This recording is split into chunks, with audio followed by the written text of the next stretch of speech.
Good morning, सुप्रभात, केम छो। उम्मीद है आप सब लोग बेहतर होंगे, अपना ध्यान रख रहे होंगे। हम सबको कोरोना को लेकर अब जो है एकदम सजग होने की ज़रूरत है। कारण यह है कि सेकंड लहर का खतरा भारत पर आने लगा है और ऐसा ही इंग्लैंड में हुआ था, ऐसे ही अमेरिका में हुआ कि सेकंड लहर आई, उसने कई लोगों को फिर से अफेक्ट किया उसमें। ठीक है, कहते हैं कि जो है अभी एक और र्यूमर उड़ा है ये कि जो वैक्सीन है कोविशील्ड या कोवैक्सीन, कोई वैक्सीन लगाने के बाद भी कोरोना हो सकता है। तो एक बात क्लियर कर दूं आपको मैं कि वैक्सीन के बारे में ऐसा है कि वैक्सीन लगवाने के बाद यदि कोरोना किसी को होता है, कुछ दिनों के मतलब वैक्सीन लगवाया, 2 डोज लगना जरूरी है, उसके 15 दिन के बाद इम्यूनिटी बॉडी में डेवलप होता है। दोनों डोज लगने के बाद मतलब 1 डोज लगेगा, फिर उसके बाद जो गैप से दूसरा डोज लगेगा, फिर उसके बाद जो है 15 दिन के बाद बॉडी में इम्यूनिटी डेवलप होगा। लेकिन साइंटिस्ट का कहना यह है कि वैक्सीन लगवाने के बाद यदि कोरोना किसी को होता है तो वो माइल्ड होगा, उससे जो है वो नुकसान की संभावनाएं काफ़ी कम होंगी। मतलब ये है कि उससे काफ़ी हद तक मोर्टेलिटी और काफ़ी हद तक कॉम्प्लिकेशन कम हो जाएंगे। कोरोना का मतलब ये है कि जो है आज यदि किसी को कोरोना होता है तो मतलब जो है उसकी कई सारे कॉम्प्लिकेशन बीमारी से ठीक होने के बावजूद होते हैं। ये कॉम्प्लिकेशन जो है वो अलग अलग ऑर्गन्स पर अपना असर डाल सकते हैं। तो वैक्सीन जो है वो बेसिकली जो है वैक्सीन लगवाने के बावजूद भी मास्क का इस्तेमाल हमें करना होगा, ठीक है, जब तक ये कोरोना जो है वो चला ना जाए। और रही बात आज की जब सिनेरियो की बात करें तो ऐसा है कि आज के 10 दिन के बाद क्या होगा, 15 दिन के बाद क्या होगा, ये प्लान कर पाना बड़ा मुश्किल होता जा रहा है, क्योंकि फिर से ये वही पीक आ गया है जो लास्ट ईयर हम सुनते थे कि अभी केसेस बढ़ रहे हैं, लॉकडाउन करना पड़ेगा। आपको ध्यान होगा जब 500,000 केस इंडिया के अंदर थे तब हमें लॉकडाउन करना पड़ा था क्योंकि बढ़ जाएगा तेजी से रोकने के लिए। आज उससे तेजी से आज रफ्तार देखेंगे आप, मार्च के इस महीने की रफ्तार देखेंगे और उस समय की रफ्तार देखेंगे तो आपको लगेगा कि आज बहुत तेजी से केसेस बढ़ना शुरू हो गए। इसीलिए हम सबको मास्क पहनना है, हम सबको बार बार सैनिटाइजर इस्तेमाल करना है। हमको जो है वो जो प्रिकॉशन हमने आज के साल भर पहले रखे थे ना, वही प्रिकॉशन हमको दोबारा रखने की जरूरत आन पड़ी है। नहीं तो क्या होगा, फिर से वही समस्या, इकोनॉमिक लॉसेज होते हैं। मतलब आप समझ लीजिए कि इस कोरोना ने जो है वो बहुत सारे बिजनेस चौपट कर दिए हैं, बहुत सारे घरों में जो है वो जो है पूरा का पूरा समझ लीजिए कि आर्थिक तंगी से जूझ रहे हैं। तो मतलब हमें इस संकट से बाहर निकलना, थोड़ा सब्र से काम लेना पड़ेगा कि हम ऐसी गैदरिंग होती हैं जहां पर लोग मास्क नहीं लगाते हैं। मैंने देखा हूं, मैं कई लोग गैदरिंग देखा हूं कि मास्क जो है लोगों ने लगाना बंद ही कर दिया, वो मानना ही बंद कर दिया कोरोना को लोगों ने।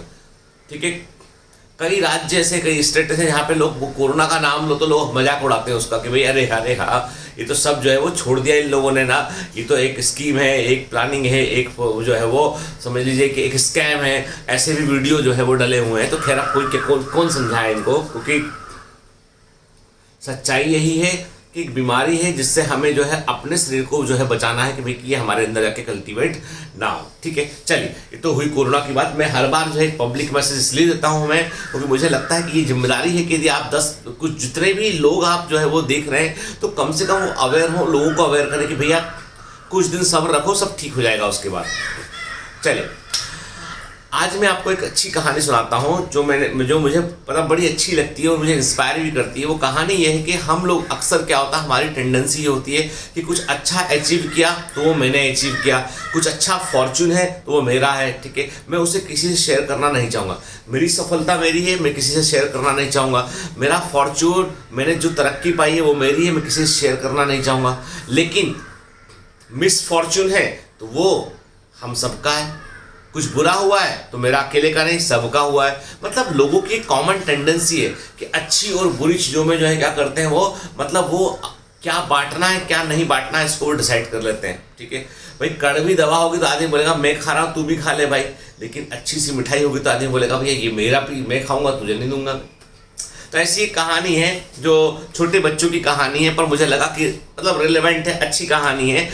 एक बार क्या होता है कि 2 दोस्त होते हैं, वो कहीं पैदल कहीं दूर जा रहे होते हैं। रास्ते में एक जो है वो जो है रेगिस्तानी एरिया पड़ता है जहाँ से उन्हें निकलना होता है। ठीक है, तो रास्ता लंबा होता है। दोनों दोस्त जो है वो एक नगर से दूसरे नगर जा रहे होते हैं, पैदल होते हैं, बातें करते चल रहे होते हैं, तमाम तरह की बातें चल रही होती है। अचानक से एक दोस्त को जो है ज़मीन पर एक जो है वो वहाँ पर इसको दिखाई पड़ता, कुछ चमकता हुआ दिखाई पड़ता, रेत के अंदर कुछ छिपा हुआ है। तो वो हाथ करके निकालता है तो उसे एक पर्स मिलता है और उस पर्स को खोल के देखता है तो उसमें जो है कम से कम 20-22 जो है डायमंड होते हैं उसके अंदर।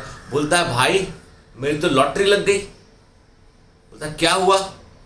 बोला देखो पर्स मिला मेरे को, इसमें मेरे को जो है मेरा तो पूरा तो किस्मत बदल गई, मेरे को तो कुछ करने की जरूरत ही नहीं है। अब जो है अब जो है मैं सोच रहा हूँ कि वहाँ शहर जाकर मैं जो है एक बड़ी आलीशान कोठी खरीदूंगा और बड़ा सा बिजनेस शुरू करूंगा, क्योंकि मेरे पास तो 22 डायमंड है।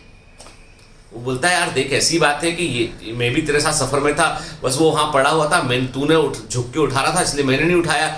ये तो तू बोलना कि हम दोनों का है, ये हम दोनों बांटेंगे इसको, 11 डायमंड मेरे 11 तेरे, ऐसे बांट के काम करेंगे। बोलता है झूठ हट। बोलता है ये मेरी किस्मत का था, मुझे दिखा, मैंने उठाया, मैंने काउंट किया, मेरा पर्स है। बोलता है यार ऐसा थोड़ी ना होता है, हम दोनों साथ शहर की, यदि मान लो मैं तेरे साथ आने को राजी ना होता तो क्या हम इस रेगिस्तान से गुजरते, क्या हम दोनों जो है इस रास्ते से गुजरते? तू बोल रहा था कि वो जंगल के रास्ते चलते हैं, मैंने कहा नहीं जंगल का रास्ता लंबा है, जानवर होंगे खतरनाक, इसलिए रेगिस्तानी एरिया से चलते हैं। तो मैंने कहा था ना, और उसी एरिया से चले इसलिए पर्स मिला। बोलता है वो कुछ भी हो लेकिन इस रास्ते पर मुझे मिला पर्स, ये मेरा पर्स है। ठीक है, बहस चल रही होती दोनों में।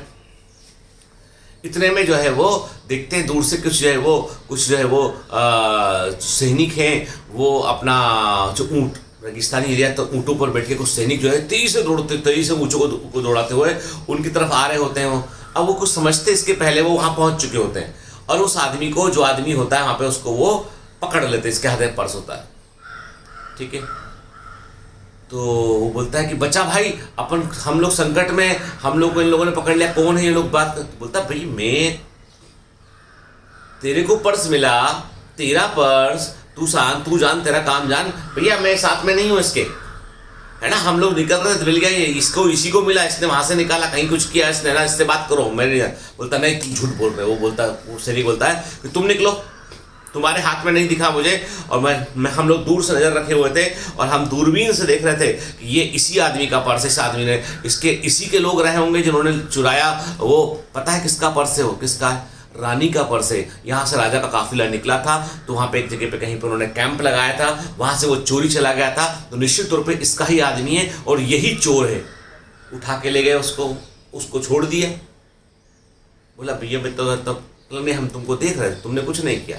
ठीक है, इसी ने क्या जो किया, तुम तो बहस कर रहे थे कि वापस कर दो राजा का पर्स। अब उनको क्या पता बहस में क्या बोल रहा था कि मेरे को गिफ्ट दे दो बांट के, वो तो बोला कि वापस कर दो, ऐसा बोल रहे थे। तो कहने का मतलब ये है कि फाइनली हुआ ये कि वो आदमी अकेला जेल में गया। क्यों? ये छोटी सी स्टोरी है, लेकिन सच्चाई तो ये है कि जब मिसफॉर्च्यून आता है तो हम बोलते हैं भाई तेरा भी है, इसका भी है, उसका भी है। जब फॉर्च्यून आता है तो हमने कभी नहीं बोला कि जैसे देखा कि नहीं भाई ये हमको अचीव हुआ है, ये हम सबका है, हम सबका है। ठीक है, ऐसा कोई नहीं बोलता, बहुत कम लोग, बहुत रेयर है। और जो अपनी सफलता को बांटते हैं दूसरों में, वही सच्चे लीडर होते हैं। यदि आप किसी ऑर्गेनाइजेशन को हेड करते हैं, कोई आप जो है वो ऑर्गेनाइजेशन के टॉप पर हैं, आप एक अच्छे सच्चे लीडर हैं, तो आपको अपनी सफलता को दूसरों को बांटना होगा। आपको उनको भी क्रेडिट देना पड़ेगा कि नहीं तुम सबके कारण ही हम यहाँ पर स्टैंड करते हैं, अदरवाइज हम जो है वो अकेले नहीं कर पाते। Everybody want appreciation, everybody want recognition. हर आदमी को जो है तारीफ चाहिए, उसे पहचान चाहिए, उसको 2 मीठे शब्द चाहिए। हम नहीं बोलते, हम मैं पर फोकस करते हैं। तो जिंदगी में हमेशा मैं पर फोकस मत कीजिए, क्योंकि कई बार ये मैं जो होता है ना, वो ऐसे वक्त दिखाता है कि जब आप चाहते हैं कि ये मैं हम बन जाए, पर वो हम कभी नहीं बनता। ठीक है, तो आज का टेक अवे यही है कि हमें अपनी सफलता, असफलता, उस सब में कुछ लोग ऐसे होना चाहिए जो हमसे शेयर करते हो। हम जब बहुत खुश हो, बहुत अच्छा करें जिंदगी में, तो भी हम लोगों से जुड़े रहें। लोगों के साथ कभी घमंडी ना बने, कभी हम एरोगेंट ना बने। हम उनको वही महसूस कराएं कि ये आप पुराना वाला वर्जन ही हो। ठीक है, आप वर्जन 2.0 नहीं हो गए हो, वर्जन 3.0 नहीं हो गए। वर्जन 2.0 थोड़ा घमंडी हुआ, वर्जन 3.0 जो है और ज़्यादा घमंडी हो गया, वो नहीं हुआ। आप वही ओरिजिनल वर्जन है, तभी लोग आपकी वैल्यू करेंगे। अदरवाइज आपकी सफलता से लोग चिढ़ेंगे और आपके मिस फॉर्च्यून का लोग वेट करेंगे। तो हमें वो मौका लोगों को नहीं देना है। Have a great day ahead, all the best.